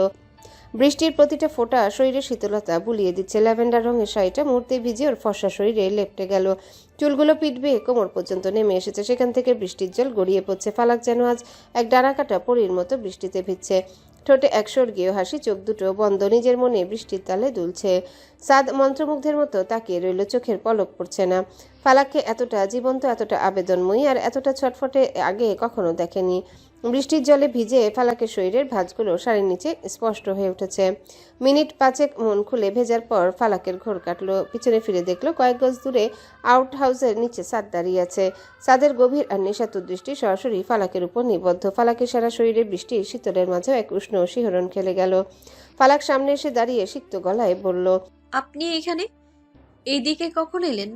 সাদ একটু নড়ে চড়ে দাঁড়িয়ে নির্লিপ্ত গলায় বলল, ফোনে কথা বলতে বলতে এদিকে চলে আসলাম। হুট করেই তো বৃষ্টি নামলো। ফালাক হুট করে এক সাহসী কাজ করে বসলো। নিজের ভেজা নরম হাত বাড়িয়ে সাদের শক্ত হাতটা চেপে ধরলো। সাদ কিছুটা চমকে উঠল। ফালাকের হাতের এই হিমশীতল স্পর্শ শরীর দিয়ে এক তীব্র বিদ্যুতের মতো বয়ে গেল। ফালাক টান দিয়ে বৃষ্টির মধ্যে নিয়ে আসতে চাইলো। সাদের হাতের বাঁধন আরো শক্ত করে একবার বৃষ্টির মাঝখানে নিয়ে এলো। বৃষ্টির বড় বড় ফোঁটাগুলো সাদের নীল রঙা শার্টে পড়তে শুরু করলো। মাঝে মাঝে বৃষ্টিতে ভিজে দেখুন। সবসময় এত নিয়ম মেনে চলা উচিত নয়। জীবনটাকে একটু উপভোগ করতে হয়। সাদ স্থির হয়ে দাঁড়িয়ে রইল। বৃষ্টির জলের ফোঁটাগুলো মুখে কপালে আছড়ে পড়ছে। সত্যি তো, এভাবে তো কেউ কোনোদিনও তাকে বলেনি। জীবনের এই ছোট ছোট আনন্দগুলো যে উপভোগ করা যায় তা আজ এই ছোট্ট মেয়েটা তাকে শেখাচ্ছে। তাকিয়ে রইল ফালাকের দিকে। বৃষ্টির জলে ভেজা ফালাকের মুখটা এই মুহূর্তে পৃথিবীর সব থেকে সুন্দর দৃশ্য বলে মনে হচ্ছে সাদের কাছে। ফালাকের চোখের পাতায় জলের কণাগুলো মুক্তোর মতো চিকচিক করছে। সাদ নেশা ভরা চোখে ফালাকের দিকে তাকিয়ে রইল। সাদের ঠোঁটের কোণে খুব ক্ষীণ কিন্তু পরম এক প্রশান্তির হাসি ফুটে উঠল। সাদ আকাশের দিকে মুখ তুলে চোখ বন্ধ করলো। বৃষ্টির জল কপাল আর চোখের পাতা ছুঁয়ে নামছে। সত্যি উপভোগ করছে বৃষ্টির এই ছন্দময় শব্দ, মাটির সোদা গন্ধ। সাদ চোখ না খুলে ফিসফিস করে বলল, ঠিকই বলেছিস, আসলেই তো মাঝে মাঝে বৃষ্টিতে ভেজা উচিত। এতটা হালকা আগে কখনো লাগেনি। ভোরের স্নিগ্ধ আলো জানালার পর্দার ফাঁক দিয়ে রুমে ঢুকছে। দূরের গাছ থেকে পাখির কিচিরমিচির শোনা যাচ্ছে। ফালাকের ঘুম ভেঙে গেল। চোখ খুলে দেখলো সাদ পাশে গভীর ঘুমে আচ্ছন্ন। এতদিন সাদের পাশে শুতে গেলে ফালাকের বুকটা ভয় ধরফড় করতো। কখন জানি সাদ কোনো কারণে রেগে ওঠে, কিন্তু আজকের সকালটা অন্যরকম। কেন যেন ভয় লাগছে না। ফালাক খুব সাবধানে পাশ ফিরে শুলো যাতে সাদের ঘুমের ব্যাঘাত না ঘটে। কোনো এর উপর ভর দিয়ে মাথাটা একটু উঁচু করে খুব গভীর মনোযোগ দিয়ে সাদকে পর্যবেক্ষণ করতে লাগে। ঘুমানোর সময় এই ভয়ঙ্কর মানুষটাকে কতটা শান্ত আর নিষ্পাপ দেখায়। সাদের কপালে সবসময় যে একটা চিন্তার ভাঁজ থাকে, ঘুমের ঘোরে সেটা এখন নেই। তীক্ষ্ণ নাক আর ঘন কালো চোখের পাতাগুলো ফালাকের দৃষ্টি আটকে দিচ্ছে। ফালাক খেয়াল করলো সাদের ঠোঁট দুটো ঘুমের ঘোরে খুব সামান্য আলগা হয়ে আছে। ফালাকের নজর গেল সাদের হাতের দিকে। ঘুমের ঘোরে সাদের একটা হাত ফালাকের বালিশের একদম কাছে পড়ে আছে। সাদের হাতের আঙ্গুলগুলো অনেক লম্বা। ফালাকের খুব ইচ্ছে হলো একবার ওই আঙ্গুলগুলো ছুঁয়ে দেখতে, কিন্তু পরক্ষণেই ও লজ্জায় গুটিয়ে গেল। হঠাৎ সাদ ঘুমের ঘোরে একটু নড়ে চড়ে উঠল। ফালাক ভয়ে দ্রুত চোখ বন্ধ করে ঘুমের ভান করলো। বুকটা তখন ঢিপ ঢিপ করছে। কয়েক সেকেন্ডের পর আবারও খুব ধীরে চোখ খুলে দেখলো সাদ এখন ওর দিকেই মুখ ফিরে শুয়ে আছে। দুজনের মাঝখানে দূরত্ব এখন খুবই সামান্য। ফালাক অনুভব করতে পারছে সাদের নিঃশ্বাসের উষ্ণতা মুখে আছড়ে পড়ছে। ফালাক অপলক চোখে সাদের বন্ধ চোখের দিকে তাকিয়ে রইল।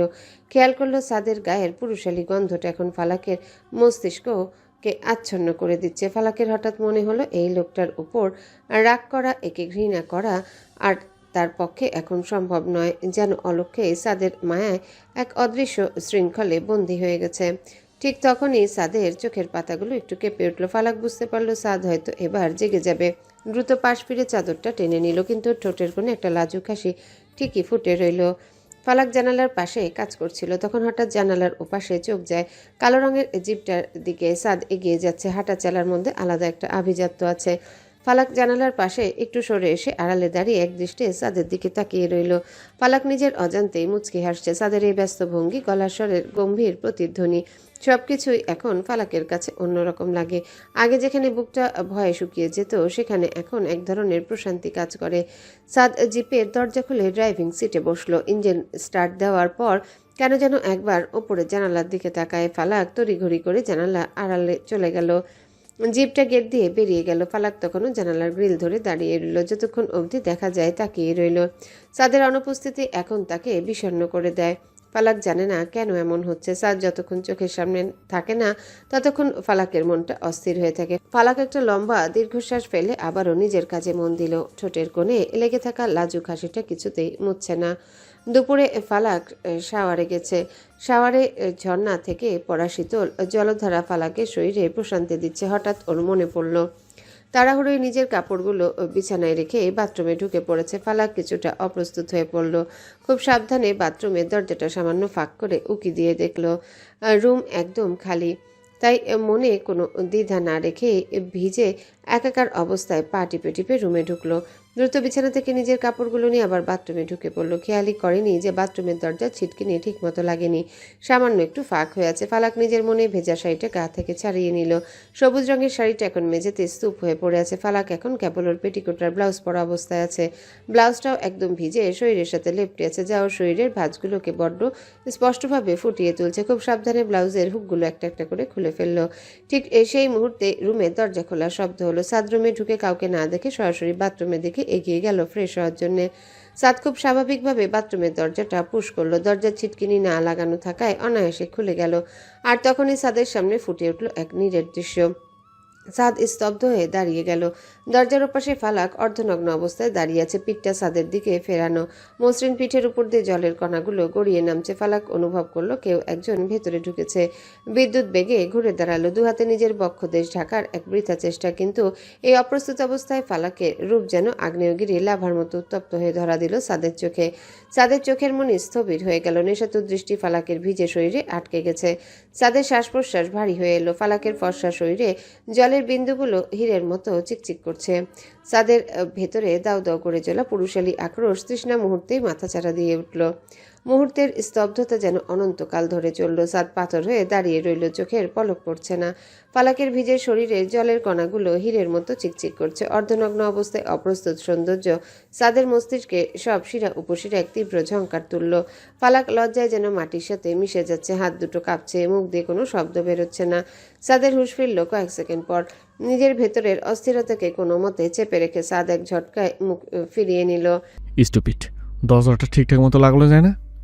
সাদ আর এক মুহূর্ত সেখানে দাঁড়ালো না, গটগট করে বাথরুম থেকে বেরিয়ে গেল। ভেতরে ফালাক তখনও কাঁপছে। দ্রুত ছিটকিনি এবার একদম শক্ত করে লাগিয়ে দিল। বুকের ভেতরটা যেন কেউ ড্রাম বাজাচ্ছে। ধুকপুক ধুকপুক, লজ্জায় গাল টকটকে লাল হয়ে গেছে। হায় আল্লাহ, কেন আমি এতটা অসাবধান হলাম? লজ্জার চোটে ফালাক আর বাথরুম থেকে বের হচ্ছে না। সাদের নেশাতুর চাহনিটা চোখের সামনে থেকে সরছেই না।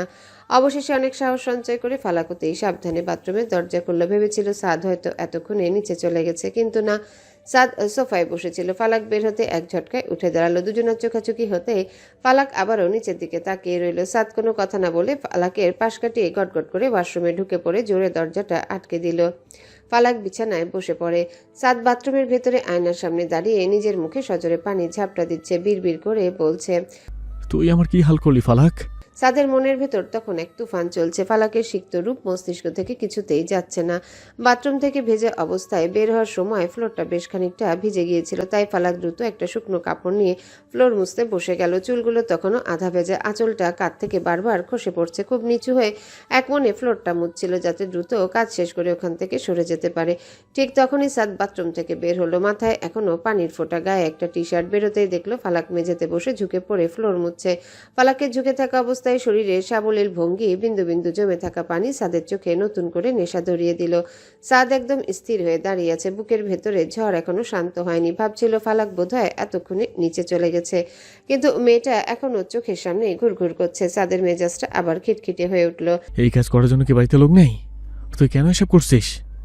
ফালাক চমকে গিয়ে মাথা তুলে তাকায়। সাদকে একদম সামনে দেখে আবারও অপ্রস্তুত হয়ে পড়ে। না মানে আমি আসায় ফ্লোরটা ভিজে গিয়েছিল তো তাই। সাদ এক কদম এগিয়ে এলো। পায়ের শব্দে ফালাকের বুকটা আবারও দুরু দুরু করতে লাগলো। সাদ ফালাকের হাতের ভেজা কাপড়টা এক টান দিয়ে কেড়ে নিল। রাগে সব যা এখান থেকে। তোকে দেখলে আমার মেজাজ এমনিতে ঠিক থাকে না, তার উপর আবার এসব নাটক শুরু করছিস। ফালাক স্তম্ভিত হয়ে সাদের দিকে তাকিয়ে রইল। সাদের চোখের গাঢ় চাহনি আর কর্কশ কণ্ঠস্বরের পেছনে যে এক তীব্র আকর্ষণ লুকানো আছে সেটা বুঝতে ফালাকের বাকি রইল না। ফালাক আর এক মুহূর্ত দেরি করল না। মাথা নিচু করে প্রায় দৌড়ে রুম থেকে বেরিয়ে গেল। করিডোরে এসে লম্বা একটা শ্বাস নিল। সারা শরীর এখনো কাঁপছে। সাদের রাগী চাহনির আড়ালে যে কি পরিমাণ তৃষ্ণা লুকিয়েছিল সেটা ভেবেই ফালাকের লজ্জায় আবারও গা শিউরে উঠল। একা থাকা সাদ নিজের মনেই বিড়বিড় করল, পাগল করে দেবে এই মেয়েটা আমাকে।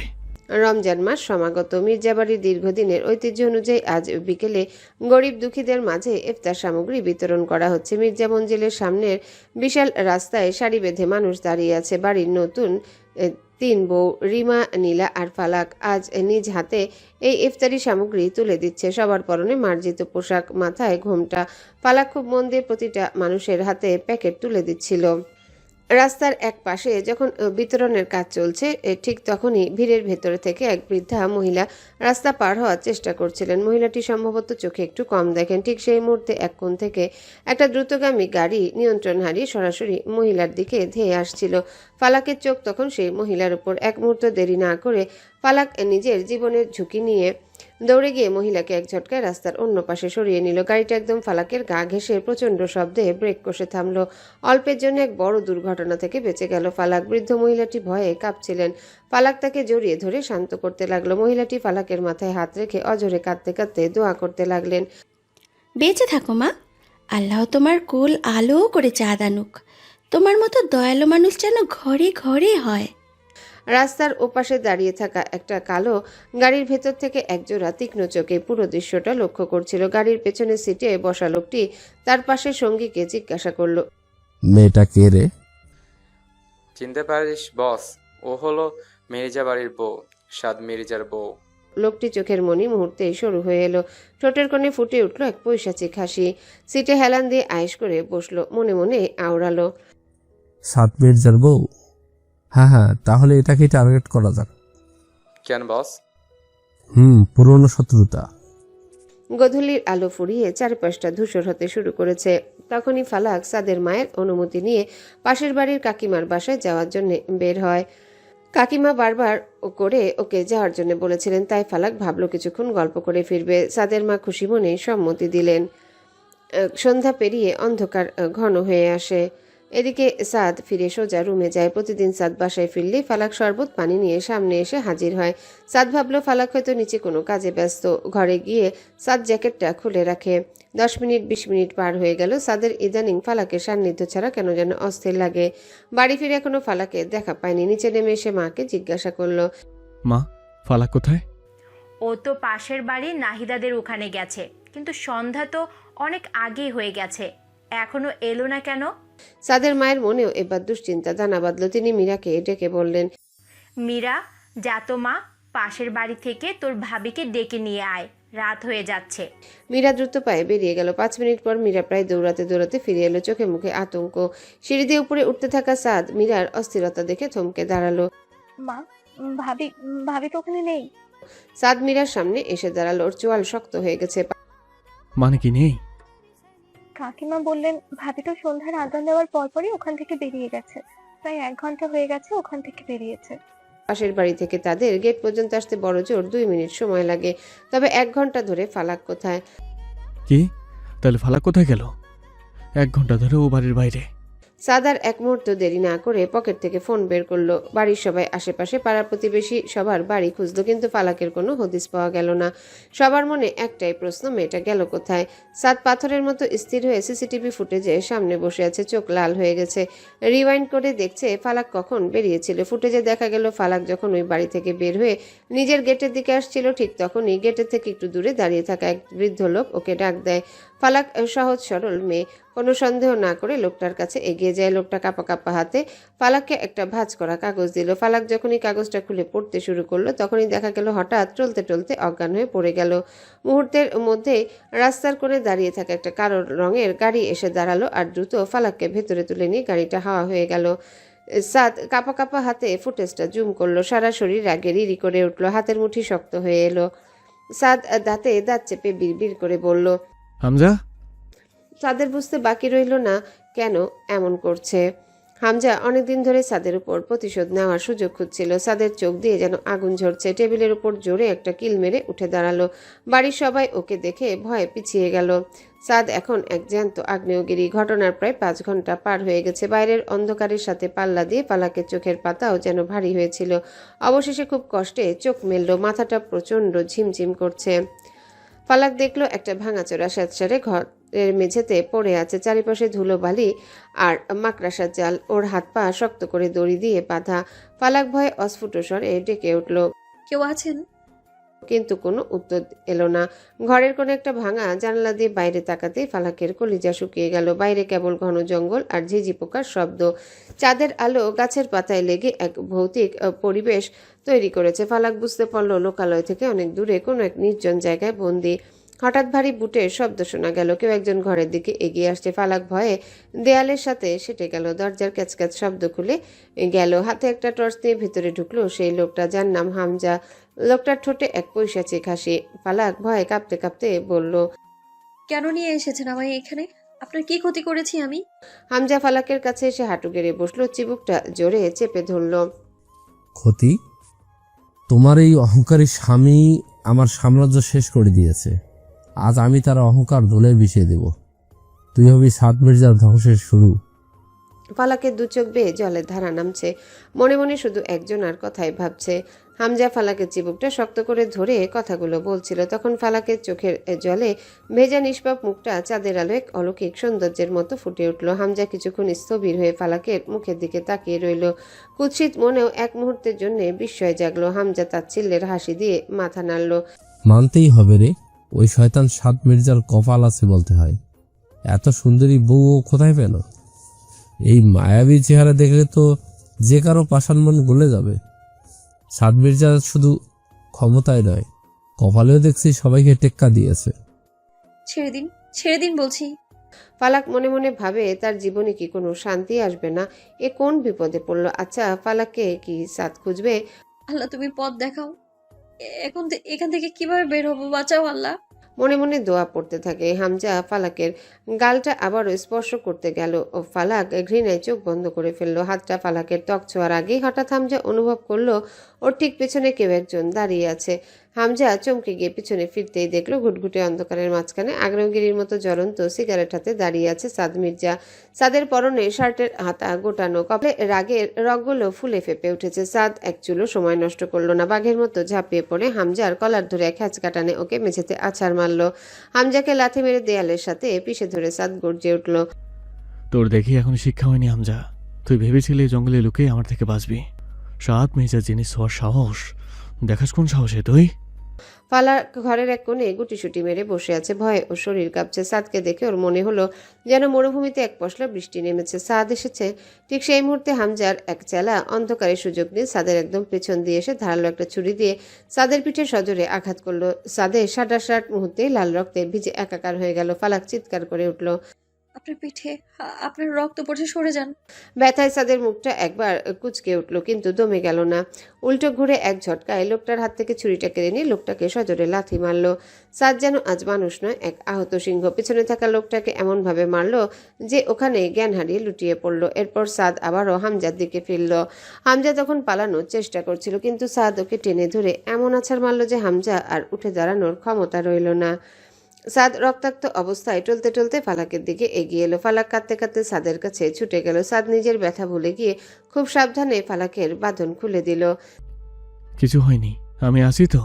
সাদ ফালাকে নিজের পাজাকলে তুলে নিল। সাদের পিঠ দিয়ে তখনও অনবরত রক্ত গড়িয়ে ফালাকের হাত ভিজিয়ে দিচ্ছে। ফালাক সাদের বুকের সাথে লেপ্টে আছে।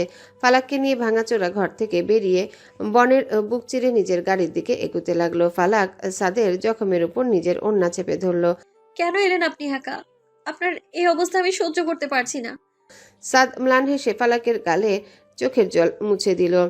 এরপর ফালাককে কোলে নিয়ে জঙ্গলের মধ্যে দিয়ে হাঁটতে থাকে। ফালাক নামিয়ে দিতে বললেও সাদ নামিয়ে দেয় না। স্টুপিড, কেউ ডাকলে যেতে হয়। আমাকে অ্যাড্রেস জিজ্ঞেস করেছিল, তাই তো? তাই তো। সাদ ব্যঙ্গ করে বলল। ব্যথায় সাদের নিঃশ্বাস ভারী হয়ে আসছে। পিঠের জখমটা প্রতি পদক্ষেপে জানান দিচ্ছে তার গভীরতা।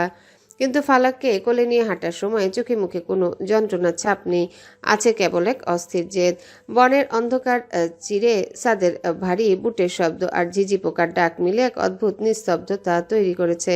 তখন হামজার কথা ভেবে সাদ বেরিয়ে পড়ে। লক্ষ্য ছিল এখানে পৌঁছানো। কাউকে কিছু বলার কথাও মাথায় আসেনি। ফালাক সাদের বুকের সাথে লেপ্টে আছে। ফালাক অনুভব করতে পারছে সাদের শরীর ক্রমশ ঘেমে উঠছে।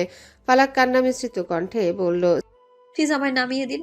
আপনি হাঁটতে পারছেন না, আপনার শরীর দিয়ে অনেক রক্ত পড়ছে, আমি নিজে হাঁটতে পারবো। সাদ এক মুহূর্তের জন্য থামলো না। মুহূর্তের বাঁধন আরো শক্ত করে ফালাককে বুকের সাথে মিশিয়ে নিল। দাঁতে দাঁত চেপে গম্ভীর স্বরে বলল, চুপ থাক। একবার স্টুপিডগিরি করেছিস, এখন দ্বিতীয়বার আমার মেজাজ খারাপ করিস না। তোর পায়ে জুতা নেই, খালি পায়ে জঙ্গলের মাটিতে কোথায় কি পড়ে আছে, পা কেটে যাবে।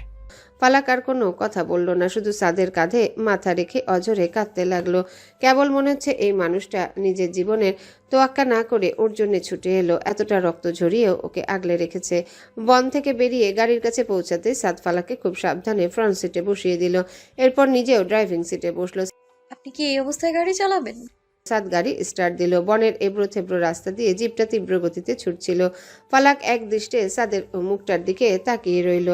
চাঁদের আবছা আলোয় সাদের ফর্সা মুখটা এখন যন্ত্রণায় ফ্যাকাশে হয়ে গেছে। ফালাক আলতো করে সাদের হাতের উপর নিজের হাতটা রাখলো। আমি খুব সরি, আমার জন্যই আপনার এই অবস্থা। সাদ গাড়ির স্পিড আরো বাড়িয়ে দিল। সামনের দিকে তাকিয়ে খুব নিচু স্বরে বলল, সরি বলে দায় এড়ানোর চেষ্টা করিস না। এই যে আমাকে এতটা ভোগালি, বাড়িতে গিয়ে আর কড়ায় কোনটায় হিসাব নেবো আমি। আপাতত দোয়া কর যাতে মাঝপথে অজ্ঞান না হয়ে যায়। ফালাকের বুকটা কেঁপে উঠল। ও দ্রুত সাদের পিঠের জখমের উপর নিজের আঁচলের অংশটা চেপে ধরল যাতে রক্তপাত কিছুটা কমে। মনে মনে শুধু প্রার্থনা করছে, আল্লাহ ওনাকে সুস্থ করে দাও, আমার সবটুকু আয়ু ওনাকে দিয়ে দাও। হাসপাতালের সামনে জিপটা প্রচন্ড শব্দে ব্রেক কষে থামলো। সাদের শরীর থেকে প্রচুর রক্তক্ষরণ হয়েছে, কিন্তু জেদি মানুষটা নিজের ব্যথার চেয়েও ফালাকের সুরক্ষাকে বড় করে দেখলো। স্টিয়ারিং ছেড়ে টলতে টলতে গাড়ি থেকে নামলো। ফালাকের পাশে দরজাটা খুলে ধরলো। সাদ ফালাকের হাত ধরে এক প্রকার টেনে স্ট্রেচারের কাছে নিয়ে গেল। কর্তব্যরত ডাক্তার আর নার্সরা এগিয়ে আসতে সাদ গর্জে উঠল, আগে ওর ট্রিটমেন্ট করুন। ওর শরীরে কোথাও কোনো টাচ লেগেছে না তা ভালোভাবে চেক করুন। ডাক্তার অবাক হয়ে সাদের রক্তাক্ত পিঠের দিকে তাকিয়ে বললেন, মিস্টার, আপনার অবস্থা তো গুরুতর, আপনার অপারেশন থিয়েটারে যাওয়া দরকার। সাদ ভ্রু কুচকে কর্কশ গলায় বলল, আমি যা বলছি তাই করুন। ও ভয় পেয়েছে, ওর ট্রিটমেন্ট আগে জরুরি। ফালাক কাঁদতে কাঁদতে সাদের হাত আঁকড়ে ধরল। চিৎকার করে বলতে চাইলো যে এই লোকটাই বেশি আহত, কিন্তু সাদ ওকে ধমকে দিয়ে চুপ করে দিল। বেশ কিছুক্ষণ প্রাথমিক চিকিৎসার পর জানা গেল ফালাকে শুধু হাতে পায়ে সামান্য ছিলে গেছে। অন্যদিকে সাদের পিঠের জখমটা বেশ গভীর ছিল। ডাক্তার ব্যান্ডেজ করে ওকে হাসপাতালে ভর্তি থাকার কড়া নির্দেশ দিলেও সাদ শোনেনি। একগুয়ে মানুষটা নিজের সাইন করে রিলিজ নিয়ে ফালাককে নিয়ে বাড়ির পথে রওনা হলো। রাত তখন গভীর। মির্জা বাড়ির গেটে জিপটা থামতেই বাড়ির সবাই, সাদের মা, বাবা, মীরা আর বাকিরা পাগলের মতো ছুটে এলেন। সাদকে আর বিধ্বস্ত ফালাককে দেখে বাড়িতে যেন একটা ছোটখাটো ভূমিকম্প হয়ে গেল।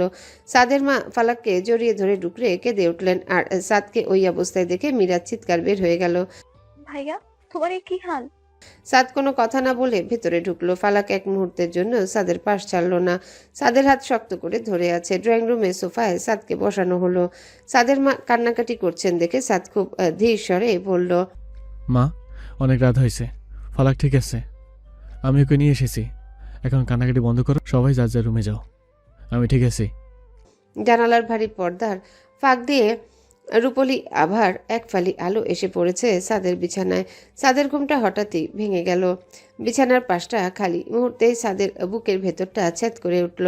গতকালের ভয়াবহ স্মৃতি, হামজার ডেরা, সেই জঙ্গল, ফালাকের হারিয়ে যাওয়া সবকিছু এক নিমিষে মস্তিষ্কে ঝিলিক দিয়ে গেল। সাদ ধরফর করে উঠে বসলো। পিঠের জখমটা টান লাগায় একটা যন্ত্রণাকাতর শব্দ করলো, কিন্তু সেদিকে ওর খেয়াল নেই। অস্থির চোখে রুমের চারিপাশটা দেখলো। ঠিক তখনই ওর নজর গেল রুমের জানালার পাশের কোণটিতে। সেখানে জায়নামাজ বিছিয়ে শান্ত হয়ে বসে আছে ফালাক। মাথায় একটা বড় ওড়না খুব যত্ন করে জড়ানো, যা মুখমণ্ডলকে এক অপার্থিব আবরণে ঢেকে রেখেছে। ফালাক ফজরে নামাজ পড়ছে। চোখ দুটো বন্ধ, ঠোঁট দুটো খুব ধীর লয়ে নড়ছে। সাদের মনে হলো ফালাক যেন কোনো মানবী নয়, বরং স্বর্গ থেকে নেমে আসা কোনো নূরকে দেখছে। সাদ মন্ত্রমুগ্ধের মতো তাকিয়ে রইল। ফালাকের এই রূপটা সাদের কাছে একদম নতুন। জানতো ফালাক নামাজ পড়ে, ফালাককে আগে কখনো লক্ষ্য করেনি এভাবে। ফালাক যখন মোনাজাতের জন্য হাত তুলে স্পষ্ট দেখতে পেল ফালাকের বন্ধ চোখের কোণ দিয়ে গড়িয়ে পড়ছে নোনা জল। হে আল্লাহ, তুমি ওনাকে সুস্থ করে দাও, ওনার সব জখম আমার শরীরে দিয়ে দাও, কিন্তু ওনাকে আর কোনোদিন যন্ত্রণায় ফেলো না। নামাজ শেষ করে ফালাক জায়নামাজ ভাঁজ করতে যাচ্ছিল, তখনই দেখলো সাদ বিছানায় বসে ওর দিকে তাকিয়ে আছে। ফালাক কিছুটা অপ্রস্তুত হয়ে পড়ল। ওড়নাটা আরো একটু টেনে ঠিক করে সাদের কাছে এগিয়ে এলো। ঘুম ভেঙে গেল আপনার? পিঠে কি খুব ব্যথা করছে? ওষুধ এনে দেবো? সাদ কোনো কথা বলল না। সাদ তখনও এক দৃষ্টিতে ফালাকের দিকে তাকিয়ে। ফালাক কিছুটা অপ্রস্তুত হয়ে নিচু স্বরে জিজ্ঞাসা করলো, চা বানিয়ে দিব? আপনি তো এত সকালে উঠেন না নরমালি, আজ হঠাৎ খুব ভোরে জেগে গেলেন যে? সাদ জানালার বাইরে ঝাপসা আলোটার দিকে তাকালো। গলার স্বর কিছুটা ভারী। ঘুম ভেঙে গেল? ফালাক আর কোনো কথা না বাড়িয়ে ধীর পায়ে রুম থেকে নিচে নেমে এলো। ফালাক রান্নাঘরে ঢুকে চুলাটা জ্বালালো। খুব যত্ন করে চা বানাতে লাগলো। সাদ কড়া চা পছন্দ করে, চিনি থাকবে একদম সামান্য। ফালাক কেটলিতে পানি ফুটিয়ে তাতে আদার এলাচ দিল। আদার ঝাঁঝালো ঘ্রাণ রান্নাঘর জুড়ে ছড়িয়ে পড়ল। এরপর পরিমাণ মতো চা পাতা দিয়ে লিকারটা যখন গাঢ় খয়েরি রং ধারণ করলো, তখন কাপে ঢেলে নিল। ওপর থেকে সামান্য দুধের সরার এক চিমটি চিনি মিশিয়ে চাটা তৈরি করলো ফালাক। ট্রের উপর চায়ের কাপ সাজিয়ে আবার ওপরে সাদের রুমের দিকে রওনা দিল। রুমে ঢুকে দেখলো সাদ বসে আছে, তবে হাতে ফালাক চায়ের ট্রেটা টেবিলের উপর রাখলো। এই নিন চা। সাদ চায়ের কাপটা হাতে নিল। সাদের প্রতিদিনের রুটিন অনুযায়ী অনেক দেরিতে ঘুম থেকে ওঠে, তাই ভোরের আলোয় ধোয়া ওঠা চায়ের স্বাদ ওর কাছে একদম নতুন। আমি নিচে যাচ্ছি। সাদ মাথা নাড়ল। ফালাক ট্রেটা নিয়ে রুম থেকে বেরিয়ে গেল। সাদের শান্ত আর স্বাভাবিক আচরণ ফালাককে এক অদ্ভুত স্বস্তি দিচ্ছে। চায়ের কাপ হাতে নিয়ে সাদ ধীর পায়ে বারান্দায় এসে দাঁড়ালো। ভোরের স্নিগ্ধ আলোয় চারপাশটা এক মায়াবী রূপ নিয়েছে। বাইরের ঠান্ডা বাতাস এক অন্যরকম সতেজতা দিচ্ছে। সাদ কাপে চুমুক দিতে যাবে, ঠিক তখনই ওর নজর গেল নিচে বাগানের দিকে। সেখানে ফালাক খুব মনোযোগ দিয়ে ছোট ছোট চারা গাছগুলোতে পানি দিচ্ছে। ভোরের বাতাসে অবাধ্য কয়েকটা চুল বারবার মুখে এসে পড়ছে, আর ফালাক হাত দিয়ে সেগুলো সরিয়ে দিচ্ছে। সাদ চায়ের কাপটা ঠোঁটের কাছে ধরে স্থির হয়ে গেল। ওপর থেকে বাগানটাকে একদম স্পষ্ট দেখা যায়। ফালাক একটা ঝর্ণা ওয়াটারিং ক্যান দিয়ে গাছে পানি দিচ্ছে। ফালাকের চোখে মুখে এক অদ্ভুত প্রশান্তি। ফালাক একটা গোলাপ গাছের কাছে গিয়ে থামলো। পরম মমতায় ফুলটা একটু ছুঁয়ে দেখলো। সাদের মনে হলো ফালাক নিজেই যেন ওই বাগানের সবচেয়ে সুন্দর ফুল। সাদের গম্ভীর ঠোঁটের কোণে খুব সূক্ষ্ম একটা হাসি রেখা ফুটে উঠল। চা শেষ হয়ে এলো, কিন্তু সাদের ওখান থেকে সরতে ইচ্ছা করছে না। নিচে ফালাক আপন মনে বাগানে ব্যস্ত। এদিকে জানেও না যে উপর থেকে একজোড়া গভীর চোখ ওকে পরখ করছে। সাদ বাড়িতে নেই, সেই যে কাটা ছেঁড়া শরীর নিয়ে বেরিয়ে গেল আর ফেরেনি। ফালাক বারবার ফোন করছে, কিন্তু ওপাশ থেকে শুধু জানতে কণ্ঠস্বর ভেসে আসে, দুঃখিত, এই মুহূর্তে সংযোগ দেওয়া সম্ভব হচ্ছে না। ফালাক জানালার পাশে দাঁড়িয়ে বাইরের অন্ধকারের দিকে তাকিয়ে আছে। মনের ভেতর একদলা কান্না দলা পাকিয়ে আসছে।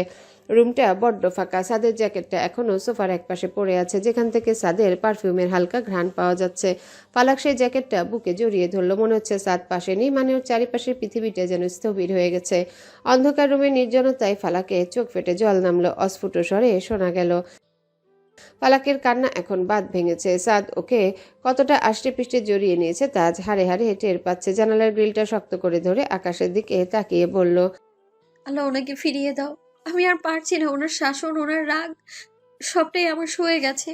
শুধু এই শূন্যতা আমি সইতে পারছি না। রাতের ডাইনিং টেবিলে সবাই। সাদ 2 দিন ধরে বাড়িতে নেই, কারো ফোন ধরছে না। ঠিক তখনই ওপর তলা থেকে শোরগোল করতে করতে সিঁড়ি দিয়ে দৌড়ে নেমে এলো ফারদিন, হাতে ফোন। মা, বাবা, বড় আব্বু, ভাবি, তাড়াতাড়ি দেখো কি হয়েছে, বিশ্বাস করতে পারবে না। ফারদিনের এমন উন্মাদের মতো আচরণে সবাই খাওয়া থামিয়ে উদ্বিগ্ন হয়ে পড়ল। সাদের বাবা ভ্রু কুঁচকে বললেন, হ্যালো বন্ধুরা, পরবর্তী পার্ট খুব তাড়াতাড়ি আসবে, তো সবাই অপেক্ষায় থাকো। আর চ্যানেলটি যারা এখনো সাবস্ক্রাইব করোনি তারা পরবর্তী পার্ট দেখার জন্য চ্যানেলটি সাবস্ক্রাইব করে রেখো। ধন্যবাদ সবাইকে, আমাদের সাথেই থেকো।